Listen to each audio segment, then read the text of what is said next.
உலகம் முழுக்க பரவி வாழும் தாய் தமிழ் உறவுகளுக்கு அன்பு வணக்கம். அக்கா, நிறைய பேச இருக்கிறதுனால நேரடியா காணொலிக்குள்ளேயே பேசிடலாம். அவசரமாக ஒரு செய்தி என்ன அப்படின்னா, தமிழ்ல இருந்து மற்ற மொழிகள் பிரிஞ்சுதா இல்ல மற்ற மொழிகள்ல இருந்து தமிழ் வந்ததா அப்படிங்கிற ஒரு விவாதம் தான். குறிப்பா தக் லைஃப் என்கின்ற திரைப்படத்தின் வாயிலாக ஒரு மிகப்பெரிய சர்ச்சை வந்து அண்மை காலமாக ஊடகங்கள்ல, செய்தி ஊடகங்கள் வந்து பரவலா பேசப்பட்டு வருகிறது. அது என்ன அப்படின்னா, தக் லைஃப்னுடைய ஆடியோ லான்ச்ல மரியாதைக்குரிய சகோதரர் கமல்ஹாசன் அவர்கள் வந்து பேசும்போது சொல்லியிருக்காங்க, தமிழ் மொழியிலேருந்து தான் கன்னடமே வந்து பிரிஞ்சிருக்கு அப்படின்னு சொல்லி கன்னட நடிகரை வச்சுட்டே வந்து பேசியிருக்காங்க. அது வந்து ஒரு பெரிய பேச்சு பொருளாகி கன்னட முதலமைச்சராக இருக்கக்கூடியவர் வந்து அதை எதிர்த்து விமர்சிச்சு, எப்படி நீங்க வந்து கன்னடத்தை வந்து தமிழ் மொழியில இருந்து பிரிஞ்சுதுன்னு சொல்லலாம், கன்னடம் சமஸ்கிருதத்துல இருந்து பிரிஞ்சுதுன்னு சொல்லுங்க, எங்களுக்கு பரவாயில்லை, ஆனால் மூத்த மொழியாகிய தமிழ் மொழியில இருந்து பிரிஞ்சுதுன்னு சொன்னா ஏற்க முடியாதுங்கிற அளவுக்கு வெகுண்டு எழுந்துக்கிறாங்க கர்நாடக மக்களும் சரி, கர்நாடகத்தை சார்ந்த அரசியல்வாதி மக்கள் செஞ்சாங்கன்னு தெரியல, ஆனா இதை அரசியலாக்கியிருக்காங்கன்னு சொல்லி சொல்லலாம். ஸோ இதை நம்ம எப்படி எடுத்துக்கிறது? இன்னைக்கு தீர்ப்பு வேற வந்து தீர்ப்பு வந்து ஒத்தி வைக்கப்பட்டிருக்கு. என்ன சொல்றாங்க அப்படின்னா, எதுக்கு வந்து கமல்ஹாசனுக்கு இவ்வளோ ஈகோ? ஒரு மன்னிப்பு கேட்டுட்டு போயிட்டே இருக்க வேண்டியதானே. தமிழ்ல இருந்து கன்னடம்லாம் வரலைங்க, தமிழ்ல இருந்து கன்னடம் வரல, நான் சொன்னது தப்பு தான் அப்படின்னு ஒரு மன்னிப்பை கேட்டுக்க வேண்டியதானே அப்படின்னு சொல்லிட்டு யாரு, கர்நாடகத்தை சார்ந்த நீதித்துறை நீதியரசர் பேசியிருக்கிறாரு. இதை எப்படி எடுத்துக்கிறது? மொழி பிரிவினைவாதம், இனவாதம் பேசுறாங்க. இந்தியா என்பது ஒரு செக்யூலர் நாடு, ஒரு மதச்சார்பற்ற நாடு, ஒரு எல்லா மொழிகளும் இனங்களும் இருக்கக்கூடிய நாடு, இவங்களுக்கு இந்துதான் கேஸ்ட் கிரீடு மொழின்னு இல்லாம எல்லாரும் வாழக்கூடிய நாடு அப்படின்னு சொல்லிட்டு ஒற்றுமையை பேணி போற்றி பேசக்கூடிய ஒரு நாட்டுல வந்து இப்படியான கருத்துக்கள் ஒரு நீதியரசர்கிட்ட இருந்து வரும்போது இதை நாம எப்படி எடுத்துக்கொள்வது அப்படிங்கிறத பத்தி தான் இன்னைக்கு நம்ம வந்து பேச போறோம். அதாவது இவ்வளவு நாளும் ஆரியம் தான் தமிழர்களை பார்த்தா ரொம்ப என்ன செஞ்சிச்சுன்னா பொறுமையிட்டு தெரிஞ்சுது. இப்ப திராவிடமும் திராவிட திருவாளர்களால் நாம ஆளப்படுறதுனால இப்ப திராவிடமும் சேர்ந்து நம்மளை வந்து நசுக்குது, இல்ல நம்மளை வந்து மட்டுப்படுத்தி பாக்குது அப்படின்னு தான் நான் இதை எடுத்துக்கிறேன். ஒரு நீதியை நிலைநாட்டுறவங்க ஒரு வரலாற்று உண்மையை எப்படி நீங்க வந்து மறைச்சு பேசலாம்னு எனக்கு அதிர்ச்சியா இருக்கு. ஒரு நீதிபதி இப்போ அந்த மாநில முதல்வராவது அவருடைய மொழி மேல உள்ள பற்றுனால கொஞ்சம் அதை தீவிரமா பேசிட்டாருன்னு பார்த்து ஒதுக்கிடலாம் அப்படின்னு பார்த்தா, நீதி செலுத்த வேண்டியவங்க, நியாயம் பேச வேண்டியவங்க எப்படி பிறலா அதை வந்து பொய்யாக்கலாம் அப்படிங்கிற ஒரு இதான் வருது. ஏன்னா உண்மைங்கிறது யார் அழிச்சாலும் அழிய போறது இல்லை. வரலாற்று உண்மை இன்னைக்கு தமிழ் தான் மூத்த தமிழ் அப்படிங்கிறத தமிழக வரலாற்று ஆராய்ச்சியாளர்கள் சொன்னதை விட அதாவது வெளிநாட்டவர், அயல் கண்டத்துக்காரர்கள், ஆங்கிலேயர்கள் நமக்கு அவங்களுக்கு ஏணி வச்சாலும் எட்டாதுன்னு நினைக்கிற ஆட்கள் தான். மொழி ஆய்வறிஞர் அலெக்ஸ் கூலியர் கூட என்ன சொல்றாரு, உலகத்தில் மூத்த மொழி தமிழ் மொழி அப்படின்னு சொல்றாங்க. இன்னொன்னு என்னன்னா, நமக்கு தெரிஞ்சு வள்ளுவனுடைய திருக்குறள் வந்து தோன்றி 2000 ஆண்டுகளுக்கு முன்பு அப்படின்னு சொல்லி சொல்றாங்க. ஆனால் தேவநாய பாவாணர் போன்றவர்கள் எல்லாம் வந்து என்ன சொல்றாங்கன்னா 5000 ஆண்டுகள் 50,000 ஆண்டுகள் எல்லாம் வந்து பழமை வாய்ந்த மொழி வந்து தமிழ் மொழி அப்படின்னு சொல்றாங்க. இன்னும் பல ஆய்வறிஞர்களும் மொழி நிபுணர்களும் வந்து சொல்லுவது என்ன அப்படின்னா, அதாவது நம்மளுடைய புறநானூற்று பாடல்கள்ல வந்து என்பனார்ன்னு சொல்லி வரும்போது அதை எழுதியவங்க யாரா இருக்கும், அதை சொன்னவங்க எந்த தமிழ் அறிஞர்களாக இருப்பாங்க அப்படின்றத பல மேடைகள்ல வந்து கூட சீமான் அவர்கள் கோடிட்டு எப்போதும் காண்பிப்பது உண்டு. அதுக்கே ஒரு 50,000 இயர்ஸ் ஹிஸ்டரி இருக்கு அப்படிங்கும் போது, அப்ப உண்மையாகவே வந்து தமிழ் மொழி தான் வந்து ஆதி மொழி, மனிதன் பேசிய முதல் மொழின்னு சொல்றாங்க. மனிதன் முதல்ல எழுப்பிய குரலினுடைய ஓசையினுடைய ஒலிகளில் வந்து பிறந்த எழுத்துக்களும் தமிழ் எழுத்து தான். ஏ ஓ ஆ அப்படின்னு கத்தும் போது அதுல இருந்து பிறந்த மொழி கூட தமிழ் மொழி அப்படின்னு சொல்லி சொல்றாங்க. மனிதன் பேசிய முதல் மொழி தமிழ் மொழியாக இருக்குதுன்னு பல ஆய்வறிஞர்கள் பேசும்போதும் இந்த ஐயம் ஏன் வந்து உருவாகுது, இந்த ஒரு குழப்பம், இந்த ஒரு வெறுப்பு ஏன் வந்து கர்நாடக மண்ணில் இருக்கவங்களுக்கு வந்து ஏற்படுது அப்படிங்கிற கேள்விதான் பலருக்கும் இருக்கும். அது தமிழர்கள்னாலே எல்லாருக்குமே ஒரு காண்டாகும். ஏன்னா இவர்கள் தொன்மக்கள்.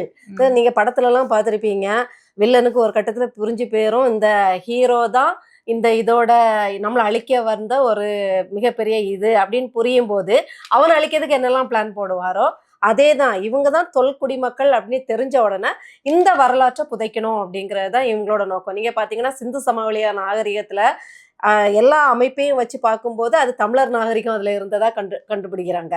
இப்போ ஒரு ஸ்ட்ரீட் மீட்டிய ஸ்ட்ரேஞ்சர்னு ஒரு காணொளியில பார்த்தேன். மாசி மகம்னு மகாபலிபுரத்துல வருடந்தோறும் கொண்டாடுவாங்க போல.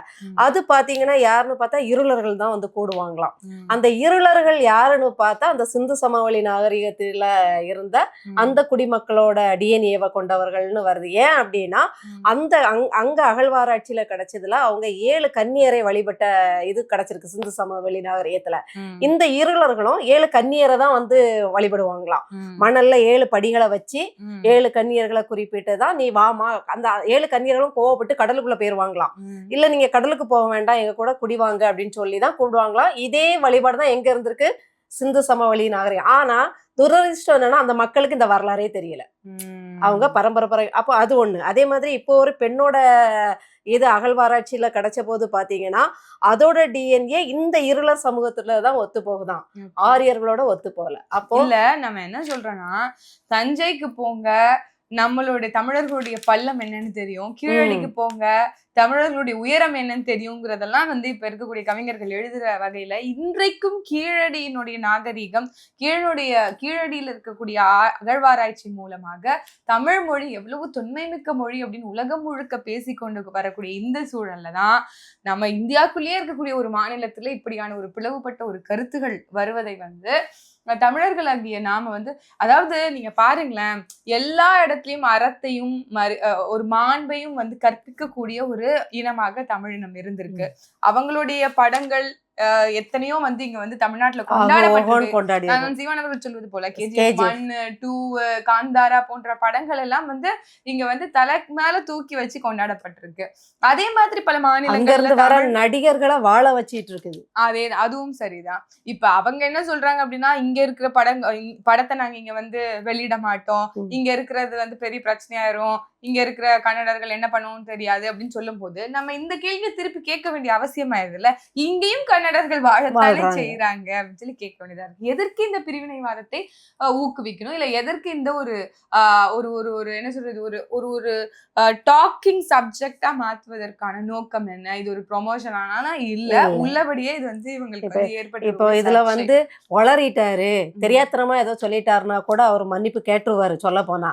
ஆனா ஒரு உண்மையை பேசிட்டு ஏன் மன்னிப்பு கேட்கணும்? அப்ப நம்ம தாயே நாமளே வந்து விட்டு கொடுத்த மாதிரி ஆயிருது. என் தாய் இவள் தான் சொல்றதுல என்ன, நீ என் தாயோட தங்கச்சி பையன்பா, நீயும் நானும் அண்ணன் தம்பி தான், இப்படி சொன்னா நம்ம தங்கச்சி பையன் சித்தி மகன் ஏன் கோவப்படணும்னு நமக்கு தெரியல, இதுக்கு ஏன் மன்னிப்பு கேட்கணும்னு நமக்கு புரியல. ஆமா, இது ஒரு மொழி குடும்பத்தை சார்ந்ததுதான் இந்த திராவிட மொழி குடும்பம்ங்கிறது வந்து கால்டுவெல் வந்து சொல்லிட்டு, அவர் வந்து திராவிடம் சொன்னதுக்கு பதிலா இது ஒரு மொழி குடும்பம் சொல்லியிருக்கணும். ஆனா வந்து மாறாக இது திராவிடத்தை நாம வந்து தூக்கி பிடிச்சிட்டு கொண்டாடிக்கிட்டு இருக்க அளவுக்கு வேற எந்த மாநிலங்களும் இல்ல அப்படின்றதுக்கு ஒரு சின்ன உதாரணம் தான் இன்னைக்கு நடக்கக்கூடிய இந்த சர்ச்சை. இதுல என்ன ஆச்சரியம்னா, நாங்க தமிழுக்கு உயிரை கொடுப்போம், நாங்க செந்தமிழ் இது செம்மொழி ஆக்குனதுக்கு பாடுபட்டவங்க, மொழிப்போருக்காக நாங்க வந்து அவ்வளோ இது பண்ணோம் அப்படின்னு சொல்ற வம்சத்து தலைவர் ஸ்டாலின் அவர்கள் ஒரு வார்த்தை, ஐயா ஸ்டாலின் அவர்களை சார்ந்து இருக்கக்கூடிய பல பேரோ, ஐயா சுபவீரபாண்டியன் அவர்களோ, திருமுருகன் காந்தி அவர்களோ, இல்ல ஐயா குளத்தூர் மணி அவர்களோ, இல்ல ஐயா நக்கீரன் கோபால் அவர்களோ, இல்ல யாரு ஒருவருமே வந்து இதை சொல்லவே இல்லை. சரி, சகோதரர் விஜய் அவர்கள் திராவிடத்தை எதிர்த்து தான் இன்னைக்கு அரசியல் செய்ய, குறிப்பா வந்து திமுக எதிர்த்து அரசியல் செய்ய சொல்லும் போது மாநில சுயாட்சி எல்லாம் அவங்க தீர்மானத்துல பேசினாங்கல்ல, அவங்க வந்து எதிர்க்கும் போது அவங்க சொல்றது என்ன, கல்வியை வந்து மாநில பட்டியலுக்கு கொண்டு வரணும் அப்படின்னு சொல்லி தன்னாட்சி உரிமைகளை பேசக்கூடிய ஒரு கட்சியாகத்தான் இருக்கு. அந்த கட்சியும் கூட இன்னைக்கு இந்த சர்ச்சைக்கு, குறிப்பாக தக் லைஃப் படத்திற்கு நியாயமாக தார்மீகமாக ஒரு பிரதரா அவர் தான் வந்து நிக்கணும், அவருமே இதுக்கு பேச, அது எப்படி நிப்பாரு? அவர் இன்னும் நடிகரா தான் இருக்காரு. நீங்க அரசியல்வாதின்னு நம்பி ஏமாந்தீங்கன்னா அதுக்கு ஒண்ணும் பண்ண முடியாது. அவரோட ஜனநாயகம் படம் வேற இங்க வருது. ஆமா, அதனால அவங்க எல்லாம் எப்படி துட்டு சம்பாதிக்கிறவங்களை நீங்க ஒரு நல்ல அரசியல்வாதின்னு பார்த்து ஏமாறீங்கன்னு நமக்கு புரியல. அவங்க சிறந்த நடிகர்கள், கை தேர்ந்த நடிகர்கள்.